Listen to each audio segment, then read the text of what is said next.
সম্প্রতি আর্টিফিশিয়াল ইন্টেলিজেন্সের রমরমায় চোখ ধাঁধিয়েছে গোটা বিশ্বের।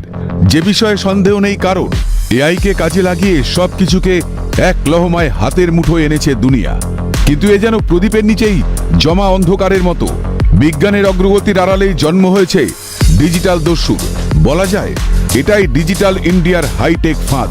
চোর এবার শীত কাটছে সরাসরি আপনার মোবাইলে। কয়েক মুহূর্তের মধ্যে খোয়া যাচ্ছে আপনার ব্যক্তিগত যাবতীয় তথ্য।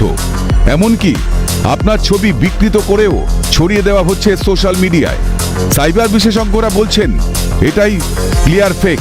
কি ভাবছেন সাইবার ক্রাইমের পরবর্তী টার্গেট আপনি হতেই পারেন?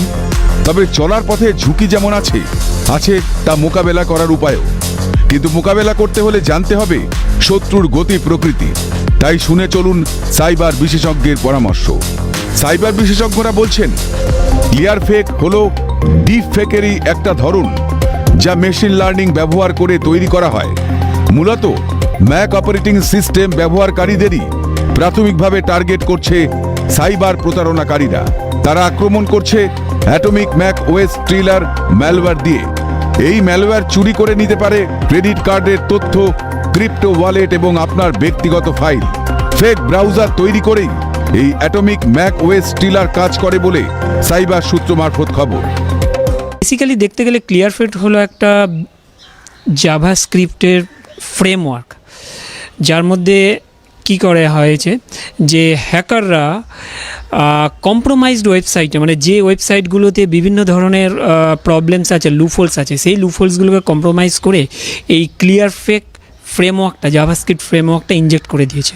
এবং এই ম্যালওয়্যারটা খুব স্টিলথি ম্যালওয়্যার। এ করে কি যে আপনার সমস্ত রকম ক্রেডেন্সিয়ালস, পাসওয়ার্ডস, ব্রাউজারে saved passwords, wallet passwords, wifi passwords, আপনার ক্রেডিট কার্ড ইনফরমেশানস, অন্যান্য আপনি অন্যান্য ওয়েবসাইটে যে লগ ইন করেছেন তার লগ ইন ক্রেডেন্সিয়াল ইনফরমেশানস হাতাতে থাকে। এবং পুরো এই জিনিসটা চুরি করার পর এটা কিন্তু চলে যায় একটা হ্যাকারের হাতে। বিশেষজ্ঞদের পর্যবেক্ষণ বলছে সাধারণ মানুষের ফাঁদে ফেলার জন্য বেশ কিছু ওয়েবসাইটের ক্লোন তৈরি করছে প্রতারণাকারীরা। তারা তৈরি করেছে মূলত ভুয়ো সাফারি বা ক্রোম ব্রাউজার। এই ধরনের ভুয়ো সাফারি বা ক্রোম ব্যবহার করলে বৈধ ব্রাউজার আপডেটের ফাঁদ পেতে করাপ্টেড ম্যালওয়্যার ইনস্টল করে দেওয়া হচ্ছে আপনার মোবাইল কিংবা ল্যাপটপে। অজান্তেই হ্যাক হচ্ছে আপনার গোটা সিস্টেম। যারাই কিন্তু ওই সব ওয়েবসাইটগুলোতে যাচ্ছে, সাথে সাথে কিন্তু তাদের কাছে একটা নোটিফিকেশান আসছে যে তোমার ব্রাউজার আপডেট করতে হবে। সেই ব্রাউজারটা জেনারেলি ক্রোম হচ্ছে বা সাফারি ব্রাউজার। এইবার যখনই আপনি এই ব্রাউজার আপডেটের যে পেজটা, সেটা দেখতে কিন্তু ডিটো আপনার, এটা ফেক পেজ, এই ফেক পেজটা কিন্তু দেখতে ডিটো অরিজিনাল আপডেটের পেজের মতোই। আপনি যদি এই আপডেটটা ক্লিক করে ইনস্টল করেন, সাথে সাথে আপনার সিস্টেম, মোবাইলে কিন্তু ম্যালওয়্যার চলে এলো। সবটা শুনে কি মনে হচ্ছে এখনই মোবাইল, ল্যাপটপ কিংবা কম্পিউটার ব্যবহার বন্ধ করে দেবেন? ডিজিটাল যুগের ইতিবাচক দিকগুলি থেকেও নিজেদের দূরে সরিয়ে রাখবেন? এসব না করে বরং বন্ধ করুন ক্লিক করা। টুকটাক মোবাইলে যা মেসেজ আসছে আপনি ক্লিক করছেন। অভ্যেস বদলান এখনই। মনে রাখবেন, একটা ক্লিকেই আপনার জীবনে নেমে আসতে পারে বিরাট কোনো বিপদ। সাইবার বিশেষজ্ঞদের সতর্ক বার্তা: কোনো অচেনা লিঙ্কে ক্লিক করা থেকে বিরত থাকতে হবে। অপারেটিং সিস্টেম এবং সফটওয়্যার আপ টু ডেট রাখা খুব প্রয়োজনীয়। এর ফলে নিরাপত্তা সংক্রান্ত কোনো সমস্যা মিটিয়ে নেওয়া যাবে অনায়াসে। পাওয়া যাবে সর্বশেষ নিরাপত্তা সংক্রান্ত ফিচারগুলি। থাকা যাবে অনেকাংশে নিরাপদ। ইনফরমেশন এসছে তাতে একটা ফেক ওয়েবসাইট বা আইফ্রেম ইউজ করে কাণ্ডটা করছে।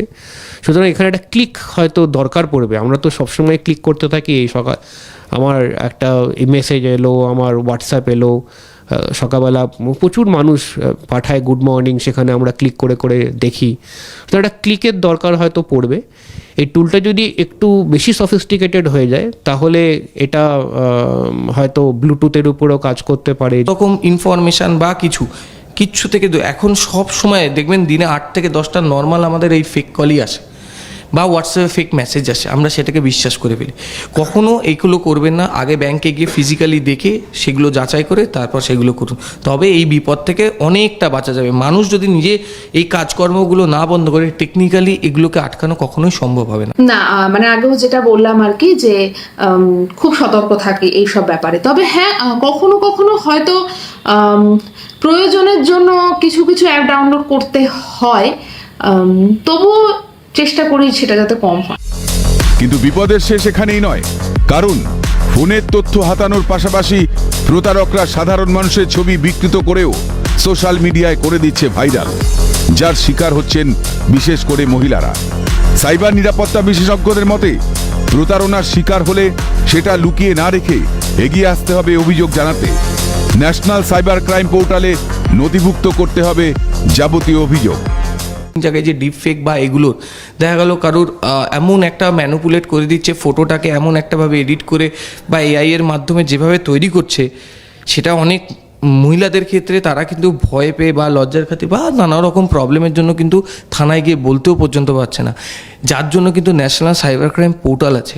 আপনি যখন কোনো অ্যাপ ইনস্টল করছেন, অলওয়েজ তো অবশ্যই যদি অ্যান্ড্রয়েড অন প্লে স্টোর থেকে ইনস্টল করুন, অ্যাপেল হলে অ্যাপ স্টোর থেকে ইনস্টল করুন, অ্যান্ড অলওয়েজ ইনস্টলের আগে রিভিউজ অ্যান্ড ওখানে নিচে যে কমেন্টসগুলো আছে সেগুলোও চেক করুন যে অ্যাপটা আদৌ ঠিকঠাক কাজ করছে কিনা। ফোনে তো র্যান্ডাম লিঙ্ক আসতেই থাকে বিভিন্ন জায়গা থেকে, সেটা স্পেশালি মেয়েদের ক্ষেত্রে, মেয়েরা যে সমস্ত অ্যাপ থেকে শপিং করে থাকে সেই সমস্ত জায়গা থেকে ফেক মেলের সাথে সাথে লেজিটিমেট মেল সমস্তই আসতে থাকে। এবার সাধারণ মানুষের ক্ষেত্রে এটা ডিফারেন্সিয়েট করাটা ভীষণ টাফ হয়ে যায় যে কোন লিঙ্কটা থেকে আমরা লেজিটিমেট অ্যাপে এবং প্রোডাক্টে ঢুকতে পারছি আর কোনটা আমাদের অন্য সাইটে রিডাইরেক্ট করছে। সেক্ষেত্রে একটু সাধারণ যারা একদম গ্রাসরুট লেভেলের মানুষ তাদের ক্ষেত্রে তো আতঙ্কের জায়গা বটেই। এগোচ্ছে সময়, বদলাচ্ছে যুগ, বাড়ছে জীবনের গতি, আর নিত্যদিনের চলার পথে এক লহমায় গোটা বিশ্বকে জয় করতে আপনি ব্যস্ত। সেই ব্যস্ততাই যে কখন আপনার দুর্বলতায় পরিণত হচ্ছে আপনি জানতেও পারছেন না। ফাঁদে পড়ছেন প্রতারকদের, হচ্ছেন সর্বহারা। তাই দ্রুত নয়, সিদ্ধান্ত নিন ভাবনা চিন্তা করেও। ডিজিটাল চোরের মোকাবেলা করতে শিখুন ডিজিটালি। ক্যামেরায় সুরজিৎ প্রামাণিকের সঙ্গে ইন্দ্রনীল ঘোষের report, Calcutta news.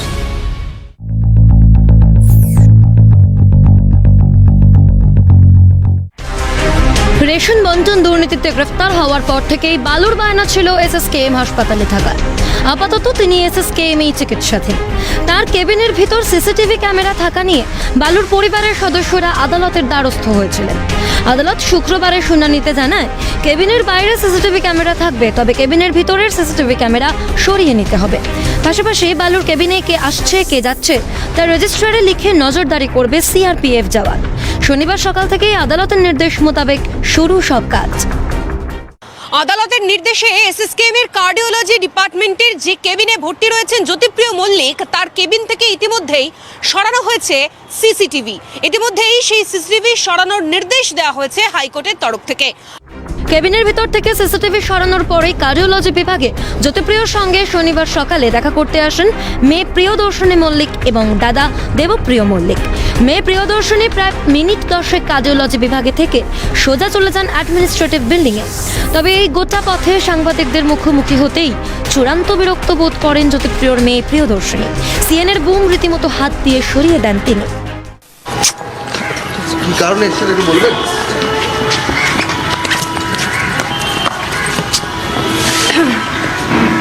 Administrative building এ কি বললেন, মানে কি অবস্থা এখন? কেবিনে তো সিসিটিভিও বন্ধ করে দেওয়া হয়েছে। তার দাদা দেবপ্রিয় মল্লিককেও বিব্রত বোধ করতে দেখা যায়। তিনি শুধু বলেন, তাকে কিছু না জিজ্ঞাসা করে আদালতকে সব জিজ্ঞাসা করুন, বা জিজ্ঞাসা করুন হাসপাতালের এমএসভিপি কে। না, প্রশ্নগুলো তো মানে আদালতে জিজ্ঞেস করে নেবেন। হাইকোর্টের অর্ডারটা দেখে নিন, এমএসভিপির কাছে যান। Talk to the MSVP and the high court order. না, আপনি তো গেলেন, আপনার আমি এখানে এসেছি। হ্যাঁ, আপনি এসেছেন, কথা কি হয়েছে?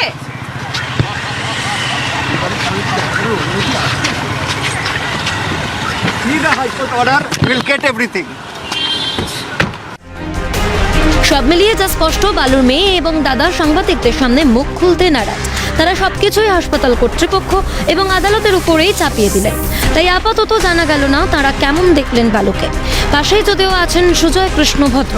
এখন এভাবে আরও কতদিন এই হাসপাতালেই কেবিনের মধ্যে সিসিটিভি সরিয়ে থেকে যান জ্যোতিপ্রিয়, প্রশ্ন উঠছে। তিনি জেলমুখ না হলে রেশন বন্টন দুর্নীতি মামলার তদন্তই বা কোন দিকে গতি নেয় সেটাও দেখার। ক্যামেরায় শুভময় দাস এবং সুরজিৎ প্রামাণিকের সঙ্গে অদ্রিজা ঘোষ এবং অভিরূপা সাহার রিপোর্ট, ক্যালকাটা নিউজ।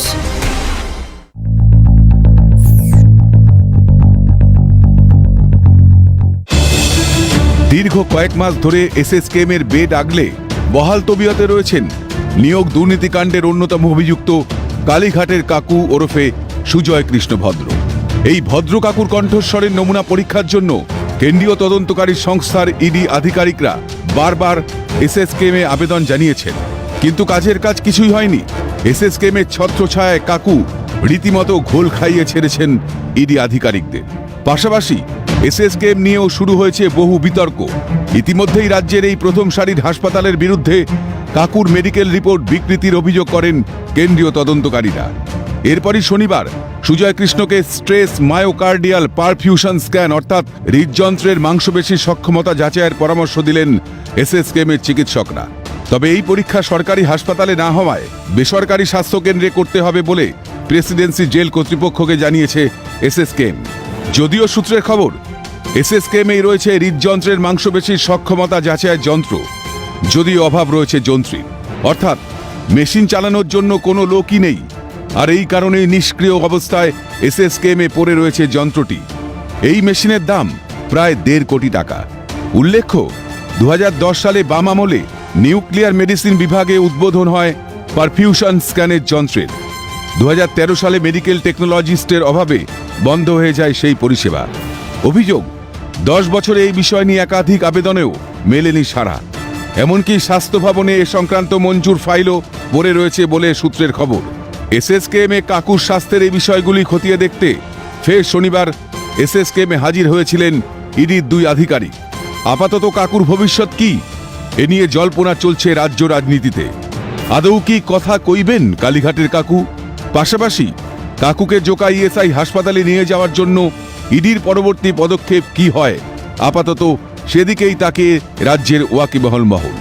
হৃদযন্ত্রের মাংসপেশির সক্ষমতা যাচাইয়ের জন্য একটি বিশেষ পরীক্ষা, এই পরীক্ষা করতে হবে তাকে। কিন্তু এই পরীক্ষা করার জন্য যে ব্যবস্থাপনা, সেই ব্যবস্থাপনা এসএসকে মেডিকেল কলেজ হাসপাতাল, রাজ্যের প্রথম সারির সরকারি হাসপাতাল, সেই হাসপাতালে নাকি এই ধরনের ব্যবস্থাপনা নেই। যদিও একেবারে সূত্র মারফত জানা যাচ্ছে যে 2010 সালে বাম আমলে এই ধরনের পরীক্ষার জন্য একটি যন্ত্রের উদ্বোধন হয় এসএসকে মেডিকেল কলেজ হাসপাতালে, কিন্তু সেই যন্ত্র নিউক্লিয়ার মেডিসিন বিভাগ এসএসকে মেডিকেল কলেজ হাসপাতালে সেখানে বলা যায় একেবারে পড়ে রয়েছে, কারণ যন্ত্রীর অভাবে, অর্থাৎ যন্ত্র যিনি চালাবেন মেডিকেল টেকনোলজিস্ট নেই, যার ফলে এই ধরনের যন্ত্রের ব্যবহার কিন্তু বর্তমানে হচ্ছে না। যার জন্য বাইরের বেসরকারি হাসপাতালে এই পরীক্ষা নিরীক্ষা করতে হবে, এমনটাই এনফোর্সমেন্ট ডিরেক্টরেট আধিকারিকদের যেমনটা জানানো হচ্ছে, এসএসকে মেডিকেল কলেজ হাসপাতালের তরফ থেকে তেমনটাই একইভাবে জানানো হচ্ছে জেল সুপারকেও। এই জায়গায় দাঁড়িয়ে এখন দেখা যে ইডির তরফ থেকে কালীঘাটের কাকুকে জোকা ইএসআই হাসপাতালে নিয়ে যেতে পরবর্তী ঠিক কী পদক্ষেপ নেওয়া হয়। ক্যামেরায় নিখিল দাস ও শুভময় দাসের সঙ্গে অয়ন শর্মা ও অদ্রিজা ঘোষের রিপোর্ট, ক্যালকাটা নিউজ।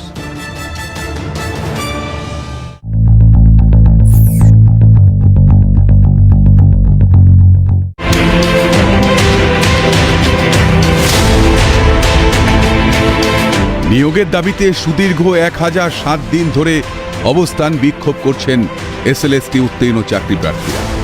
ইতিমধ্যে রীতিমতো খালি গায়ে মাথা মুড়িয়ে প্রতিবাদ জানিয়েছেন বহু চাকরি প্রার্থী। আর এরপরেই গত 11 ডিসেম্বর তড়িঘড়ি চাকরি প্রার্থীদের সঙ্গে বৈঠকে বসেন শিক্ষামন্ত্রী ব্রাত্য বসু সহ শিক্ষা দপ্তরের একাধিক আধিকারিকরা। এই বৈঠকে ব্রাত্য বসু বলেছিলেন, আইনি জট কাটলেই নিয়োগ হবে। আর শিক্ষামন্ত্রীর এই কথাতেই একটু হলেও আশার আলো দেখতে পেয়েছিলেন রাজ্যের বঞ্চিত চাকরি প্রার্থীরা। গত 14 ডিসেম্বর ছিল সুপ্রিম কোর্টের সুপার নিউমেরারি পোস্ট সংক্রান্ত মামলার শুনানি। এই শুনানির তারিখও পিছিয়ে গিয়ে হয়েছে আগামী 5 ফেব্রুয়ারি। গত 14 তারিখে আমাদের সুপ্রিম কোর্টে সুপার নিউমেরারি পোস্ট সংক্রান্ত বিষয়ে হিয়ারিং হওয়ার কথা ছিল এবং কেসটা রেজিস্টার কোর্টে পড়ে রয়েছে। সেই কেসটা এর আগেও বহুবার রেজিস্টার কোর্টেই পড়ে আছে, কেসটা এখনও বেঞ্চে যায়নি কফি আনসার্ভের জন্য। সেই কফি আনসার্ভ এখনও কমপ্লিট করতে পারেনি কমিশন এবং গভর্নমেন্ট অফ ওয়েস্ট বেঙ্গলের আইনজীবীরা, তার জন্য অনিবার্য কারণবশত কেসটা পিছিয়ে গেছে। আমরা বলতে চাচ্ছি যে সরকার পক্ষ এবং কমিশনের যদি সদিচ্ছার অভাব না থাকে, তাদের যদি সদিচ্ছা থাকে, তারা যখন আমাদের সঙ্গে আলোচনায় বসছে, আমাদেরকে প্রতিশ্রুতি দিচ্ছে, আমাদেরকে জানাচ্ছে না কমিশন এবং সরকার পক্ষ তোমাদের জন্য চেষ্টা করছে যে অতি দ্রুত তোমাদের নিয়োগের ব্যাপারে সদার্থক পদক্ষেপ নেবে, তবে কেন কফি আনসার্ভ থেকে গেল এখনও? এই প্রশ্ন আমি সরকার এবং কমিশনকে করছি। আর এই কারণেই প্রশাসনের সদিচ্ছা নিয়ে ফের প্রশ্ন তুলছেন রাজ্যের যোগ্য বঞ্চিত চাকরি প্রার্থীরা। আগামী 22শে ডিসেম্বর ফের শিক্ষামন্ত্রীর সঙ্গে বৈঠক রয়েছে চাকরি প্রার্থীদের, কিন্তু নিয়োগ নিয়ে প্রশাসনের এমন টালবাহানা দেখে তাদের বক্তব্য, প্রশাসনের সদিচ্ছা থাকলে ঠিকই নিয়োগ হতো, বারবার বৈঠক এবং আলোচনার প্রয়োজন পড়তো না। দেখুন, সরকার পক্ষের যদি সঠিক সদিচ্ছা থাকতো, 1000 দিন আমাদের বসে থাকতে হতো না। এই বাস্তব অনুভূতিটা কিন্তু প্রত্যেকের হওয়া উচিত, সরকারেরও হওয়া উচিত। তবে 11ই ডিসেম্বরের বৈঠকে প্রশাসনের তরফে চাকরি প্রার্থীদের নিয়োগের আশ্বাস দেওয়া হলেও নিয়োগের স্বপ্ন কিন্তু সেই 20 বাঁও জলেই। আর এই কারণেই প্রশাসনের বিরুদ্ধে একরাশ ক্ষোভ উগরে দিলেন চাকরি প্রার্থীরা। তাদের বক্তব্য, নিয়োগ দিতে না পারলে প্রশাসন নিজের ব্যর্থতা স্বীকার করুক এবং পুলিশ ফোর্স পাঠিয়ে গুলি করে মেরে ফেলুক প্রার্থীদের, তবুও নিয়োগ না পেলে অবস্থান বিক্ষোভ থেকে কোনোভাবেই সরে দাঁড়াবেন না বলে জানালেন চাকরি প্রার্থীরা। বারবার বৈঠক হচ্ছে, আলোচনা হচ্ছে, কিন্তু তার কার্যকারিতাটা কোথায়? কবে পাবো আমরা তার সেই ফলশ্রুতিটা?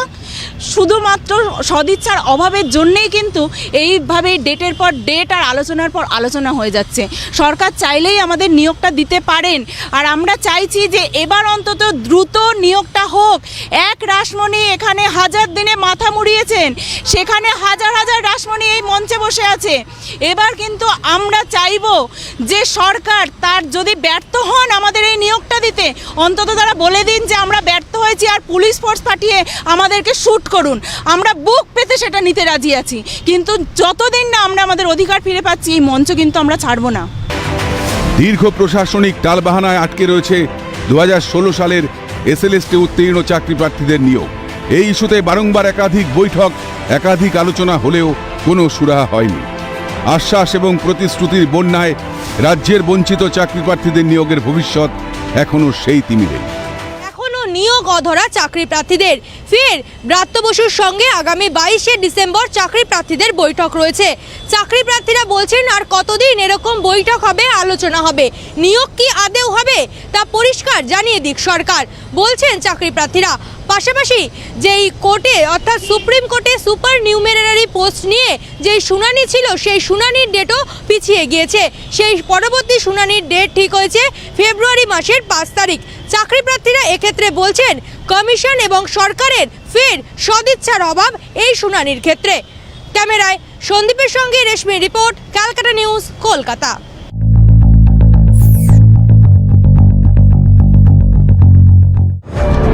রাজ্যের নতুন অ্যাডভোকেট জেনারেল হলেন কিশোর দত্ত। রাজ্যের পক্ষ থেকে প্রবীণ এই আইনজীবীর নাম সুপারিশ করে রাজভবনে পাঠানো হয়। শেষ পর্যন্ত রাজভবন থেকে ছাড়পত্র মেলায় সমস্ত জট কেটে গেল। শনিবার থেকেই আনুষ্ঠানিকভাবে রাজ্যের অ্যাডভোকেট জেনারেলের দায়িত্ব পেলেন কিশোর দত্ত। সৌমেন্দ্রনাথ মুখোপাধ্যায় অ্যাডভোকেট জেনারেলের পদ থেকে ইস্তফা দেওয়ার পর থেকেই ফাঁকায় ছিল এই পদটি। ফলে বহু ক্ষেত্রে আইনি জটিলতা তৈরি হয়েছিল। অ্যাডভোকেট জেনারেল পদ থেকে সরে যাওয়ার পর সৌমেন্দ্রনাথ মুখোপাধ্যায় সংবাদ মাধ্যমের সাক্ষাৎকার দিয়ে এক প্রকার সরকারের বিরুদ্ধে মুখ খুলেছিলেন। তাতে অবশ্য শাসক দল বিশেষ প্রতিক্রিয়া দিতে চায়নি। আইনমন্ত্রী মলয় ঘটকও এ বিষয়ে প্রতিক্রিয়া দেওয়া থেকে এড়িয়ে যান। এমনকি মুখ্যমন্ত্রীরও কোনো প্রতিক্রিয়া পাওয়া যায়নি। এর আগে নির্বাচনোত্তর হিংসা মামলা সহ কিছু মামলায় রাজ্য সরকার ধাক্কা খাওয়ায় 2021 সালের সেপ্টেম্বর মাসে অ্যাডভোকেট জেনারেল পদ থেকে কিশোর দত্তকে সরানো হয়েছিল। 2017 সালের ফেব্রুয়ারি মাসে তিনি এই পদের দায়িত্ব নিয়েছিলেন। মমতা বন্দ্যোপাধ্যায় ক্ষমতায় আসার পর কিশোর দত্ত ছিলেন চতুর্থ অ্যাডভোকেট জেনারেল। বাংলায় পালাবদলের পর তৃণমূল ক্ষমতায় এলে প্রথম এজি হয়েছিলেন অনিন্দ্য মিত্র, তারপর বিমল চট্টোপাধ্যায় এবং জয়ন্ত মিত্র অ্যাডভোকেট জেনারেল হয়েছিলেন। এবার ফের সেই পদে ফিরলেন কিশোর দত্ত। অভিরূপ হাজরার রিপোর্ট, ক্যালকাটা নিউজ।